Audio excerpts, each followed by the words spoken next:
I'm Steve Wiggins, and this is the Groundworks Ministries podcast. Today, our reading from the book of Job, chapter 37. Let's focus on verses 19 through 24. Teach us what we should tell him, for the darkness keeps us from organizing our case.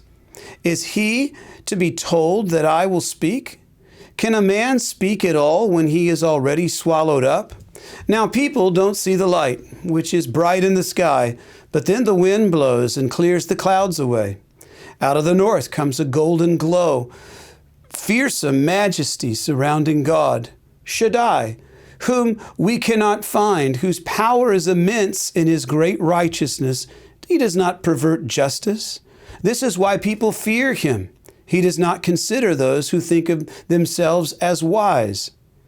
Now, in today's passage, Job's friend Elihu takes one final stab to accuse Job. And his basic ongoing indictment is that Job is undergoing judgment for Job's sin by the righteous judge. And as we remember, Elihu is more mystical and spiritual than most of Job's friends. As far back as chapter 4, Elihu reveals the source of his theology, that is Satan. Job chapter 4, verses 12 through 19. For a word was stealthily brought to me, and my ear caught only a whisper of it. In passing thoughts flashing through visions at night, when sleep lies heavy on people, a shiver of horror came over me. And it made my bones tremble, and then a spirit passed in front of my face, and the hair on my flesh stood on end.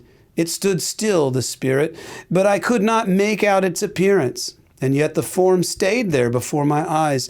And then I heard a subdued voice. Can a human be seen by God as righteous? Can a mortal be pure before his Maker? God doesn't trust his own servants. He finds fault even with his angels, much more those living in houses of clay, whose foundation is in the dust. Now I know it may be laboring that I continue to bring this up. But if we can pinpoint the source of wicked counsel, then we can comprehend the real agenda behind the conversation. The reader then must ask, what is Satan trying to accomplish from this conversation? What is evil communicating here? Well, I believe Satan is envious of God's affection toward humanity, and he cannot understand why God would condemn him, and you hear it in what he said. He can't understand why God would condemn him to hell and yet choose to redeem sinful men and women whom he saw as lesser creatures. So pay attention to Satan's question in chapter 4, verse 17 through 19. He says, can a human be seen by God as righteous? You see the prejudice he has toward human beings. Can a mortal be pure before his Maker? God doesn't trust even his own servants. He finds fault even with his angels, much more than those living in houses of clay, whose foundation is in the dust. Now compare that with Satan's questioning in today's passage. Verses 23 and 24, Shaddai, whom we cannot find, whose power is immense in his great righteousness. He does not pervert justice. This is why people fear him. He does not consider those who think of themselves as wise. You understand, by speaking through this guy Elihu, Satan is telling his own story. And he's trying to convince Job that we have one thing in common, and that is our eternal destination, me and men. And this is hope that Job would just give up and curse God and die, like Job's wife said. You see, envy is pride wounded in competition, and Satan is envious. He hates believers because we have attained by God's grace what he could not achieve by his selfish ambition. Think about these things as you go through life. I'm Steve Wiggins, and this is the Groundworks Ministries podcast.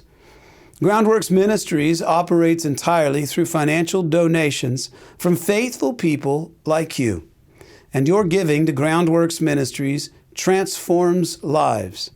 Would you consider making a donation to Groundworks Ministries today? Because we need your monthly support now more than ever. You'd be amazed at how $20 a month goes a long way. Donating is secure and it's easy at our website, groundworksministries.com. groundworksministries.com. Another way to help us is to tell people about Groundworks Ministries. Share these podcasts with friends and family and on your social media. And of course, we can always direct folks to our website, groundworksministries.com.